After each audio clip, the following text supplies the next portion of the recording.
Alkitab, Suara. Kejadian pasal 21. Tuhan memperhatikan Sarah seperti yang difirmankannya, dan Tuhan melakukan kepada Sarah seperti yang dijanjikannya. Maka mengandunglah Sarah, lalu ia melahirkan seorang anak laki-laki bagi Abraham dalam masa tuanya, pada waktu yang telah ditetapkan sesuai dengan firman Allah kepadanya. Abraham menamai anaknya yang baru lahir itu Ishak, yang dilahirkan Sarah baginya. Kemudian Abraham menyunat Ishak, anaknya itu, ketika berumur 8 hari, seperti yang diperintahkan Allah kepadanya. Adapun Abraham berumur 100 tahun, ketika Ishak, anaknya, lahir baginya. Berkatalah Sarah, Allah telah membuat aku tertawa, setiap orang yang mendengarnya akan tertawa karena aku. Lagi katanya, siapakah tadinya yang dapat mengatakan kepada Abraham, Sarah menyusui anak, namun aku telah melahirkan seorang anak laki-laki baginya pada masa tuanya. Bertambah besarlah anak itu, dan ia disapi. Lalu Abraham mengadakan perjamuan besar pada hari Ishak disapi itu. Pada waktu itu Sarah melihat bahwa anak yang dilahirkan Hagar, perempuan Mesir itu, bagi Abraham, sedang main dengan Ishak, anaknya sendiri. Berkatalah Sarah kepada Abraham, usirlah hamba perempuan itu beserta anaknya. Sebab anak hamba ini tidak akan menjadi ahli waris bersama-sama dengan anakku Ishak. Hal ini sangat menyebalkan Abraham oleh karena anaknya itu. Tetapi Allah berfirman kepada Abraham,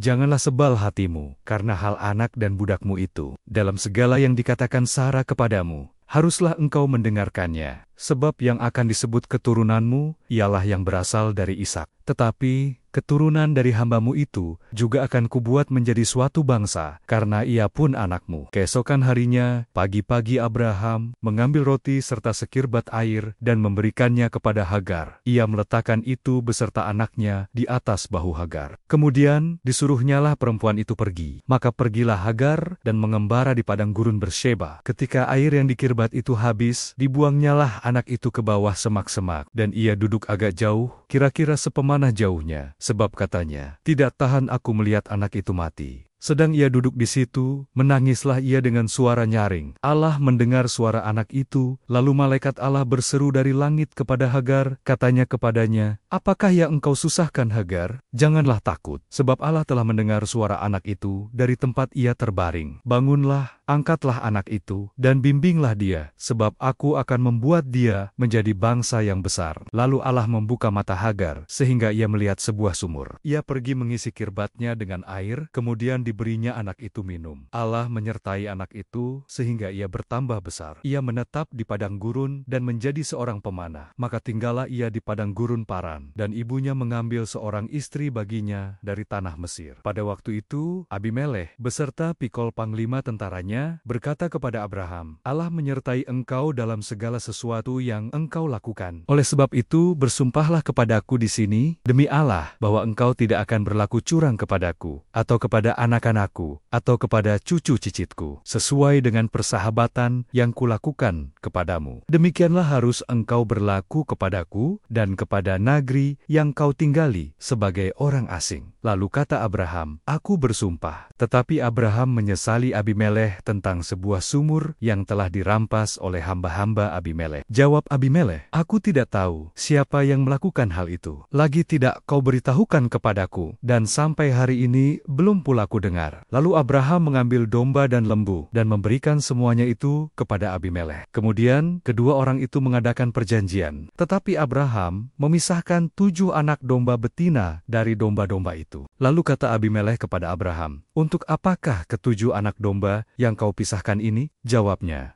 ke7 anak domba ini harus kau terima dari tanganku untuk menjadi tanda bukti bagiku, bahwa akulah yang menggali sumur ini. Sebab itu orang menyebutkan tempat itu Bersheba, karena kedua orang itu telah bersumpah di sana. Setelah mereka mengadakan perjanjian di Bersheba, pulanglah Abimelekh beserta Pikol panglima tentaranya ke negeri orang Filistin. Lalu Abraham menanam sebatang pohon tamariska di Berseba, dan memanggil di sana nama Tuhan, Allah yang kekal. Dan masih lama Abraham tinggal sebagai orang asing di negeri orang Filistin.